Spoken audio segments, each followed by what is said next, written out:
शांति। भगवान के अति प्रिय संतान जो इस भव्य सभा में उपस्थित हुए हैं, किसके लिए? कि भगवान का ज्ञान सुनने के लिए, मनुष्य का ज्ञान नहीं। हाँ, क्योंकि गीता में भी कहा, जब जब इस धरती पर अधर्म होता है, दुख होता है, मैं स्वयं आता हूँ।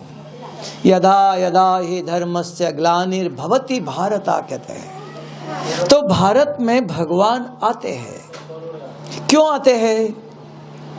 भगवान आके क्या खाना देगा? पूछ लो आप, क्या करता है? अगर शरीर के अंदर कोई बीमारी है तो डॉक्टर के पास जाते हैं। पहले 1 दिन 2 दिन बुखार आया, दर्द हुआ, थोड़ा सहन करते हैं। जब सहन नहीं होता है तब डॉक्टर के पास जाते हैं, है ना। शरीर की बीमारी ठीक करने वाले का नाम डॉक्टर है ना। वो भी तो शरीर का भगवान हो गया। अब इस शरीर के अंदर जो आत्मा है, शरीर छोड़ के कौन गया? शरीर में किसने जन्म लिया? आत्मा ने। आत्मा और शरीर 2 है, जैसे कार है और ड्राइवर 2 अलग है। तो आत्मा कैसे है? वो एक सफेद चमकता हुआ सितारा इस भ्रकुटी के बीच में बैठा है। तब हम मंदिर में जाते हैं, तिलक यहाँ लगाते हैं, हृदय को नहीं लगाते हैं, यहाँ लगाते हैं। तो आत्मा यहाँ रहती है। अगर उस आत्मा के अंदर गलत विचार आते हैं, जब रात को सोते हो बहुत बुरे बुरे स्वप्न आते हैं, डर लगता है, तो क्या करे? कौन ठीक करेगा? डॉक्टर शरीर के अंदर अगर बीमारी है, दवाई देगा, इंजेक्शन लगाएगा, ऑपरेशन करेगा, तो शरीर को ठीक करेगा। अगर आत्मा के अंदर बुरे विचार आते हैं, है ना, अशांति कहते हैं उसको, जब मुख से गलत शब्द निकलता है, गुस्सा निकलता है ना। कोई चाहते हैं घर में अगर गुस्सा करो, गाली बोलो तो चलेगा? शांति होंगी घर में? नहीं, अशांति होंगी। तो शांति मना शुभ विचार बोलते हैं, शुभ भाषा है, सबको सम्मान देते हैं। जब आप रात को आंखें बंद करके सोते हो, ये स्वप्न कहां से आते हैं? जब आत्मा ने इस शरीर में जन्म लिया, अंतिम श्वास तक इस शरीर के द्वारा जो भी आप कर्म करते हो, जो देखते हो, जो सुनते हो, जो खाते हो, जो भी कुछ कर्म करो, हर एक एक कर्म आत्मा के अंदर संस्कार बनता है, रिकॉर्ड होता है। तब हम कहते हैं ये पाप आत्मा है, ये पुण्य आत्मा है, ये देव आत्मा है, ये महात्मा है। पाप आत्मा नहीं कहते, पाप आत्मा है। बीमारी शरीर, आत्मा को नहीं, शरीर को। बीमार शरीर, स्वस्थ शरीर, कोई बीमारी नहीं शरीर को। तो शरीर के अंदर कोई बीमारी, दर्द हो तो डॉक्टर दवाई देता है, इंजेक्शन लगाता है, ठीक करता है। अगर आत्मा के अंदर बुरे विचार चलते हैं, बुरे स्वप्न आते हैं, नींद नहीं आती है, गलत शब्द, क्रोध आता है ना, बुरी आदतें हैं, शराब पीना, तंबाकू खाना, तो ये चाहते हो, ये ठीक नहीं है। तो इसको कौन ठीक करेगा? डॉक्टर करेगा? नहीं। तब कहते हैं इस संसार में भगवान है। वो भगवान आकर के आत्मा के जो बीमारी है उसको ठीक करता है। लेकिन जैसे डॉक्टर कहता है ये गोली सवेरे खाना चाहिए, खाली पेट खाना चाहिए, आपको कहेंगे थोड़ा सा चाय पिया फिर गोली खा लो तो काम करेगा? नहीं। खाली पेट माना खाली पेट, ये खाने के बाद खाओ। खाली पेट दवाई लेंगे तो काम नहीं करेंगी। हर कर्म की विधि है। खेती में बीज बोलो, ऐसा बीज बोलो चिड़िया खा के जाएंगे। बीज बोने की भी विधि है, जमीन के अंदर डालना चाहिए। अगर पानी मिलता है, धूप मिलती है तो झाड़ बड़ा होता है, फल लगता है, फूल लगते हैं। ऐसे यहाँ भी जो डॉक्टर दवाई देता है, ऐसे भगवान भी दवाई देता है। तो क्या दवाई देता है? बहुत प्रकार के अलग अलग बीमारी है।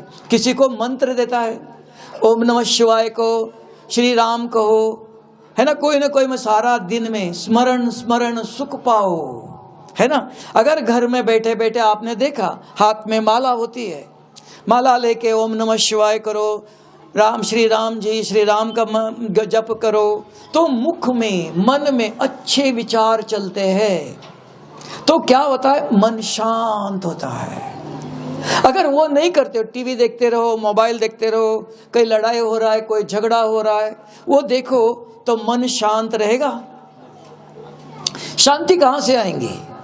तो भगवान आकर के मन को शांत करने की विधि बताता है, ये दवा है। तब डॉक्टर भी क्या कहता है कि शरीर बीमार है, दवाई देता है, कहते भगवान दुआ देगा। दुआ माना कि आत्मा को क्या करना चाहिए वो विधि बताता है। शरीर के लिए दवा, आत्मा के लिए दुआ। तो दुआ क्या है? भगवान आके क्या देता है? एक, नाम स्मरण करो।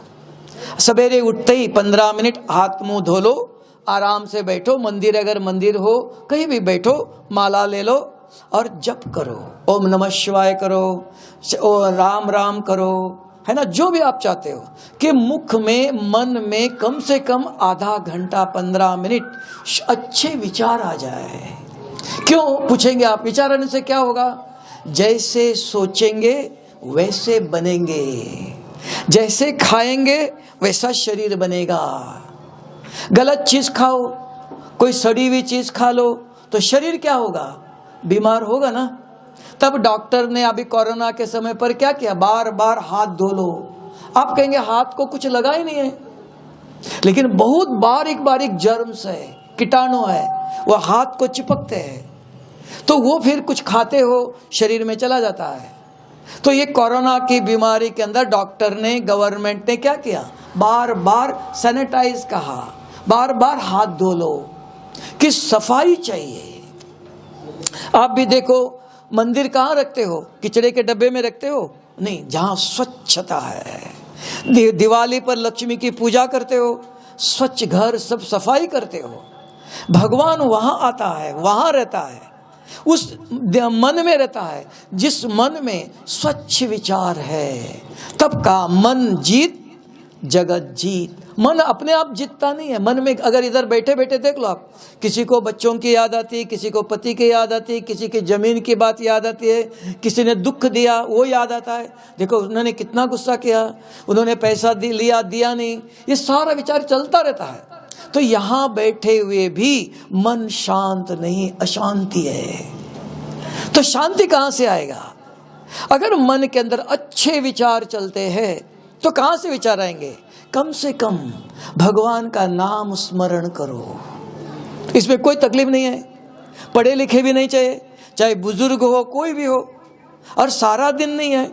सवेरे 5-10 मिनट करो, और शाम को जब खाना खाने से पहले शाम को 5-10 मिनट घर में मंदिर होता है, अगर कुछ भी नहीं आराम से बैठो, बैठकर आंखें बंद नहीं करना। आंखें बंद एक ही समय करते हैं, कभी जब सोते हो, है ना, खटिया पर सोते हो तब आंखें बंद करते हैं।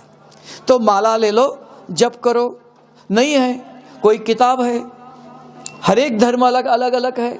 निराकार समाज, निरंकारी समाज का किताब है, गुरु नानक देव जी का किताब है, जो राम को मानते हैं, जो इधर का भी है, किसका, हर एक प्रकार की किताब है।